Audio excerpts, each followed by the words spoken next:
In a quiet neighborhood in Columbus, Ohio, where kids played outside and neighbors knew each other, something terrible was hiding behind closed doors.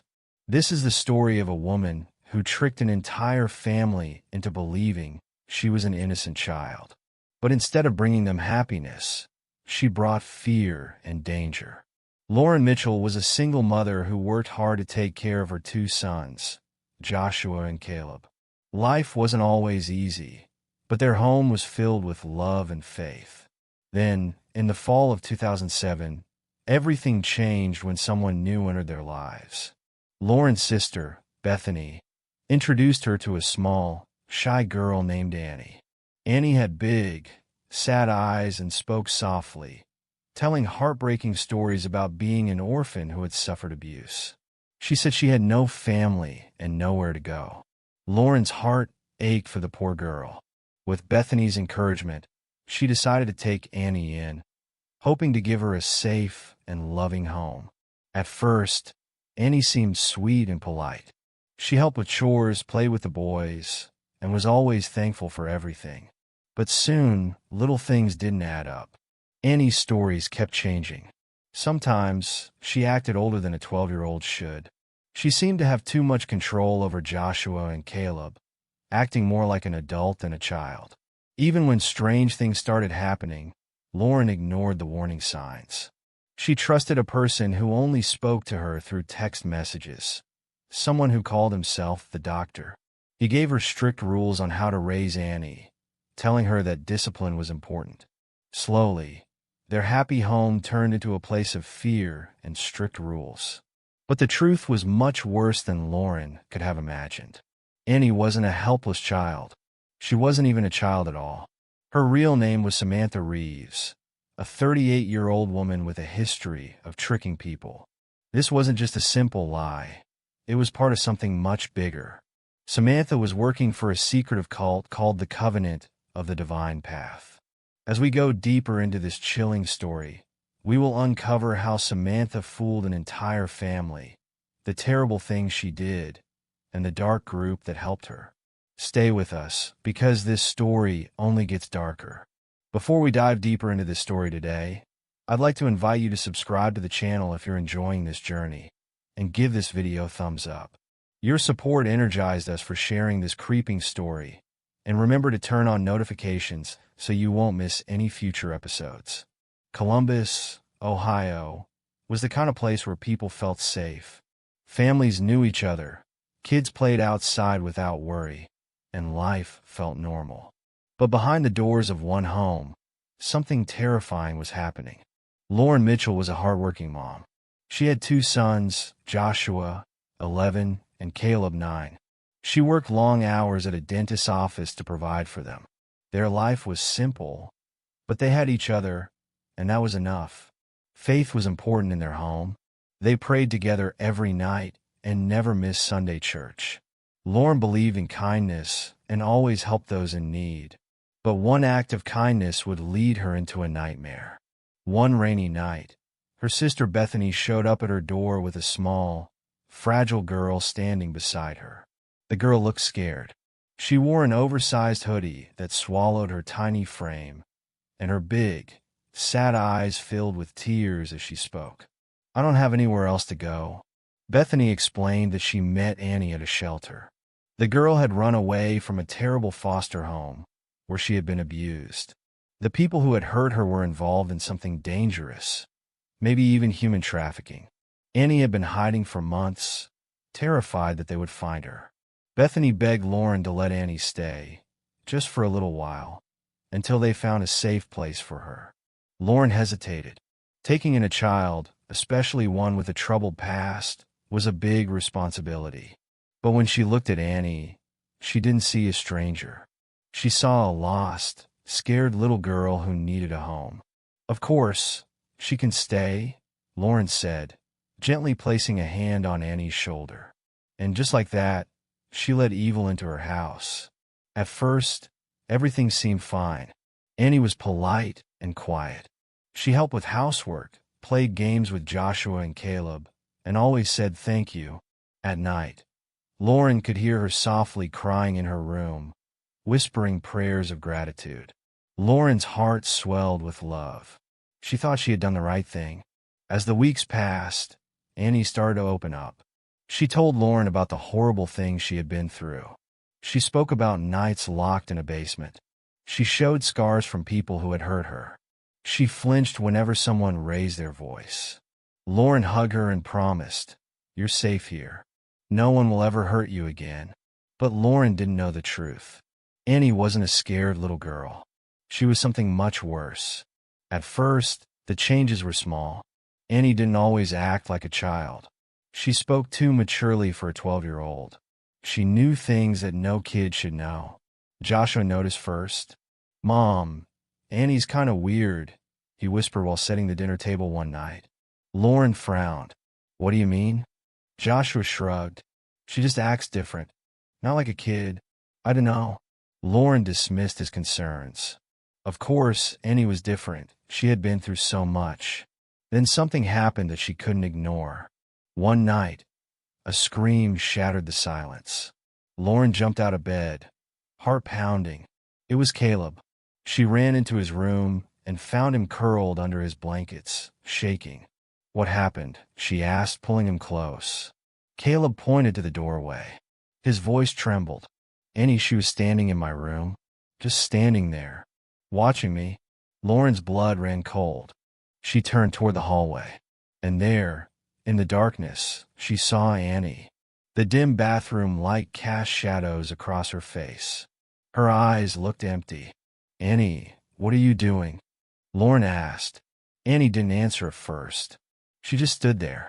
Then, in a soft voice, she whispered, I wanted to make sure he was safe." Lauren let out a breath, trying to calm herself. It was strange, yes, but Annie had been through a lot. Maybe she had trouble sleeping. Maybe she was just checking on the family that had taken her in. But Caleb never slept peacefully again after that night. Around the same time, Lauren started getting strange text messages. The messages came from an unknown number. The person claimed to be Dr. Emerson, a psychologist who had treated Annie in the past. "I understand you've taken in a special girl," the first message read. "She has been through unspeakable horrors. I will guide you in caring for her."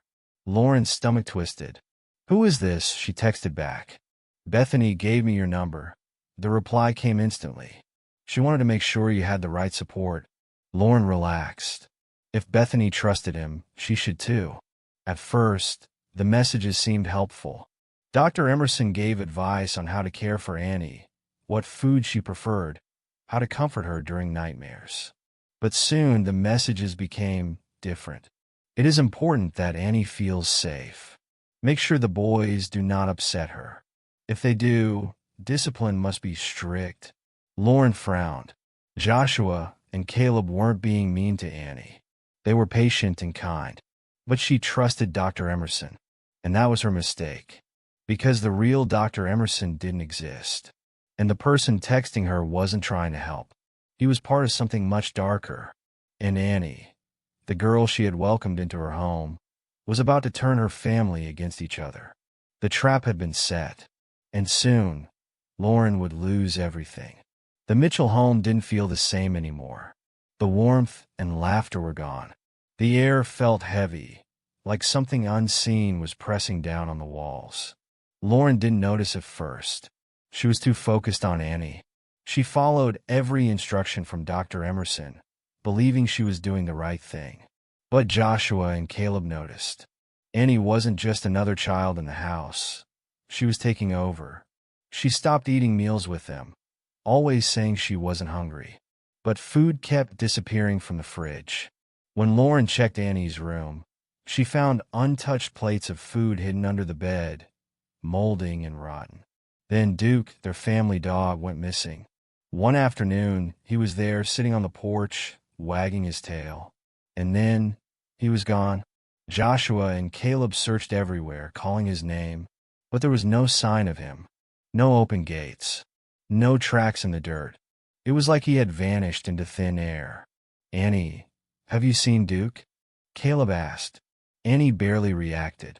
She just shrugged, and for the first time since she arrived, she smiled.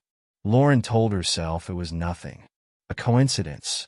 But the uneasy feeling in her stomach wouldn't go away. Then the visitors came. It started with a knock at the door. Soft, rhythmic, deliberate. Lauren ignored it at first, but the knocking wouldn't stop. When she finally looked through the window, she froze. Standing outside in the porch light were 5 people, dressed in white.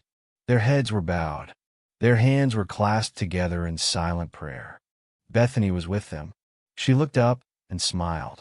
"They're here for Annie," she said. "They just want to help." Lauren hesitated. The strange people didn't move. They stood perfectly still, whispering something under their breath. Bethany gestured for Lauren to open the door. And she did. That was the night the covenant of the divine path came into their home. That night, Lauren's phone buzzed. A text. An unknown number. "You have been chosen," it read. Lauren's stomach twisted. "Who is this?" she texted back. A reply came instantly. "I am Dr. Emerson, Annie's doctor. Bethany gave me your number. I am here to help." Lauren let out a breath.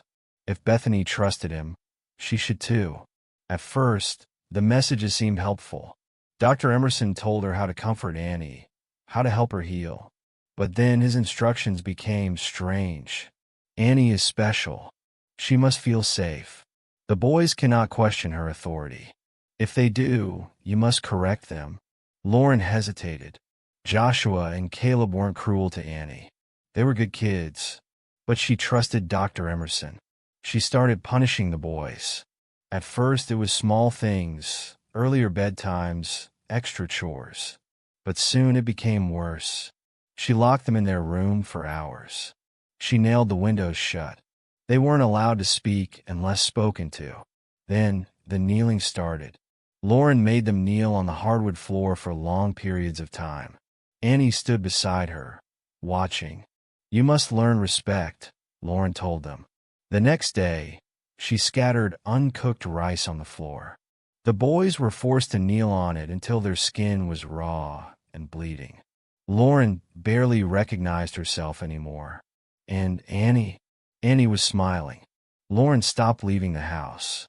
She quit her job. She stopped going to church. Every night, the visitors came. They gathered in her living room, whispering prayers. They raised their hands, rocking back and forth as candlelight flickered around them. Lauren whispered the prayers with them now. The boys weren't her sons anymore. They were obstacles. One night, Father Elijah, the leader of the covenant of the divine path, pulled Lauren aside.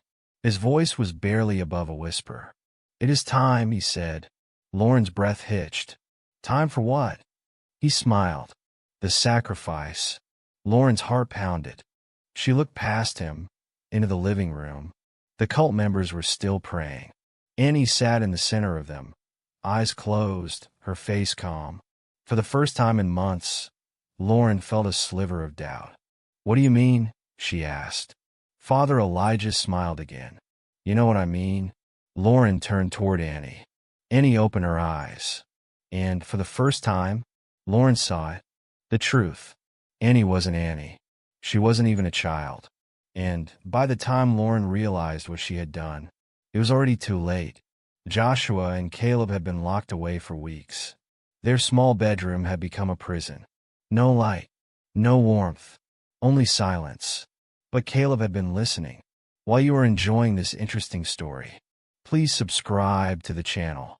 Late one night, when the house was quiet, he pressed his ear to the floor. He had learned the sounds of the house, the way the walls creaked, the way the footsteps moved, and then he heard something new. A door opening, the basement door. A whisper, low, unfamiliar. Caleb held his breath. Then he made his decision. He waited until the footsteps faded, until the voices melted into silence. Then, with slow, careful movements, he pushed open the door. The lock had been left undone. He stepped into the hallway, heart pounding. The candles in the living room had burned low. The cult was gone for the night. Lauren's door was closed. And Annie was nowhere to be seen. But the basement door was open. Caleb swallowed hard. He had never been allowed in the basement. Lauren had forbidden it. Bethany had forbidden it. And Annie had smiled and told him that bad things happened down there. But now, as he stood at the top of the stairs, a cold breeze curling up from the darkness below, he knew he had to go. He placed one foot on the first step, then the second. The wooden stairs groaned beneath his weight. Then he saw it. Boxes, stacks of papers, a desk covered in documents, folders with official seals, photographs. His hands shook as he picked up the first file. And there she was. Not Annie. Not a child. A grown woman. Samantha Reeves. Born in 1970. Age 38. The photograph was unmistakable. The same dark eyes. The same sharp cheekbones. Annie was not Annie. Caleb felt something cold rise in his throat. A scream. A sob. He turned, ready to run, to wake Joshua, to escape. But he wasn't alone. A shadow moved at the top of the stairs. And then a whisper. You shouldn't have come down here. Caleb's breath caught in his chest. Annie, no, Samantha, stood in the doorway, her head tilted, smiling. He tried to move, but his legs wouldn't work. She took a step forward. Your mother doesn't need you anymore, she said. Then, darkness. Here's the next part of the story, keeping it simple yet gripping. In the house next door, a baby monitor crackled to life. The baby was asleep. The room was silent. But something had triggered the signal. The screen flickered. At first, the neighbor thought it was just static.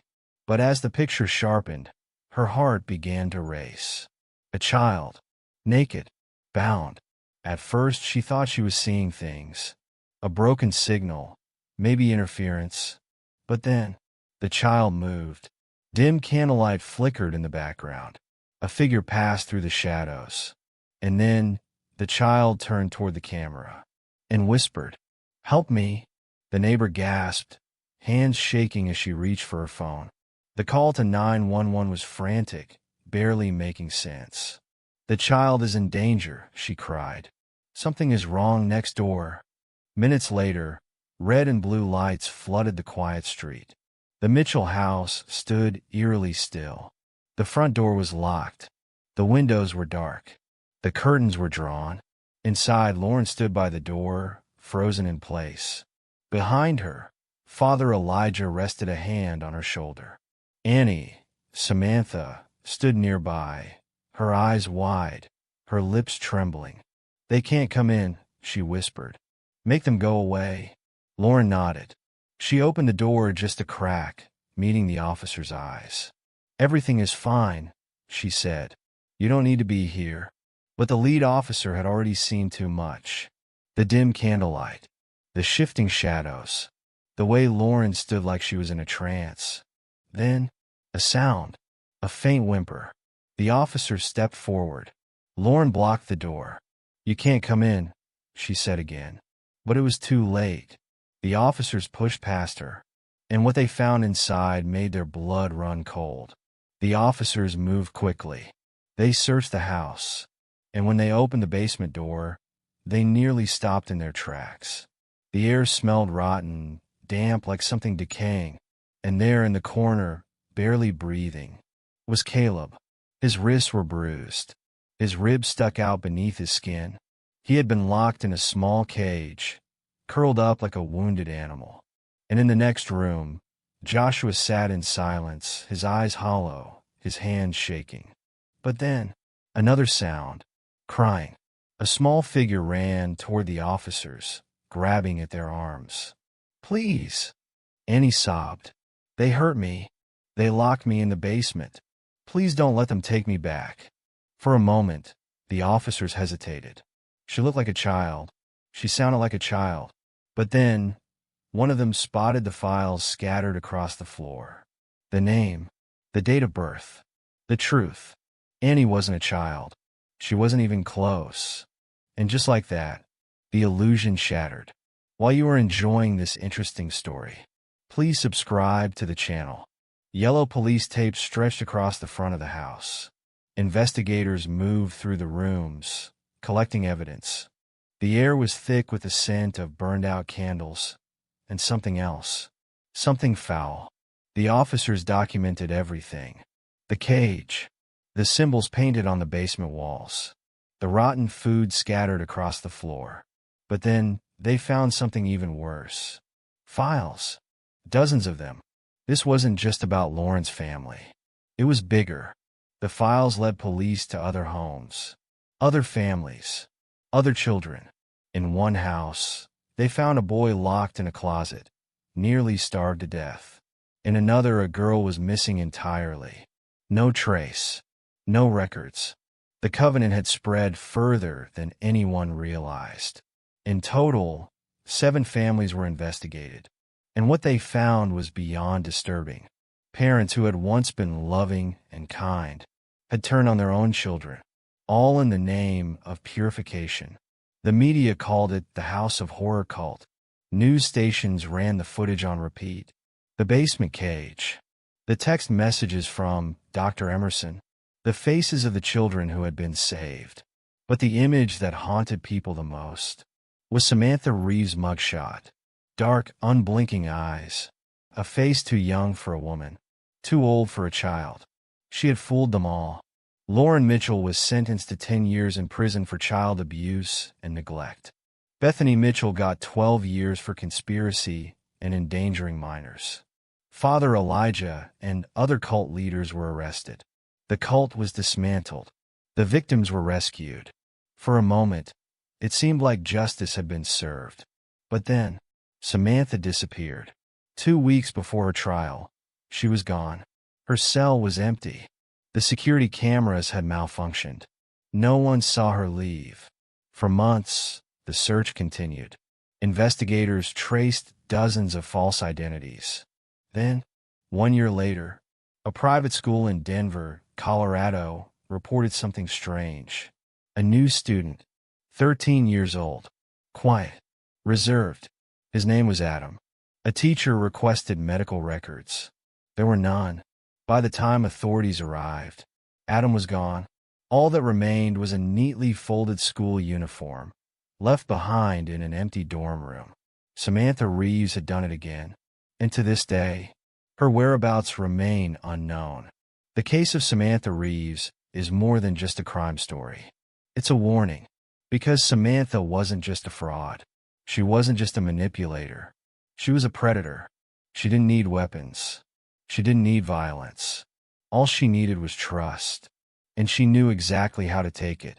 Lauren Mitchell opened her home to a lost child, and in return, her mind was stolen. Her children were tortured. Her life was ruined. And Samantha? She walked away, unpunished, unstoppable, free. While you are enjoying this interesting story, please subscribe to the channel. Somewhere, right now, she could be sitting at another family's dinner table, hands folded in her lap, speaking in that soft, childlike voice. Somewhere, right now, another mother could be looking into her doe-like eyes, believing every word she says.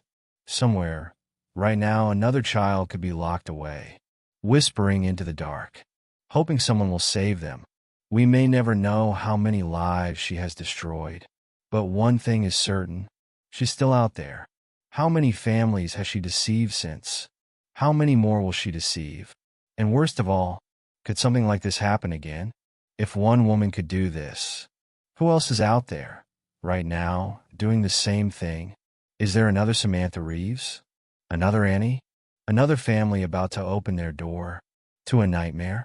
If you found this story shocking, subscribe for more disturbing true crime cases. And let me know in the comments. What do you think happened to Samantha Reeves? Is she still out there, waiting for her next victim? Or did she finally get caught, somewhere, somehow, without anyone realizing who she truly was? Tell me your theories below, because this is far from over.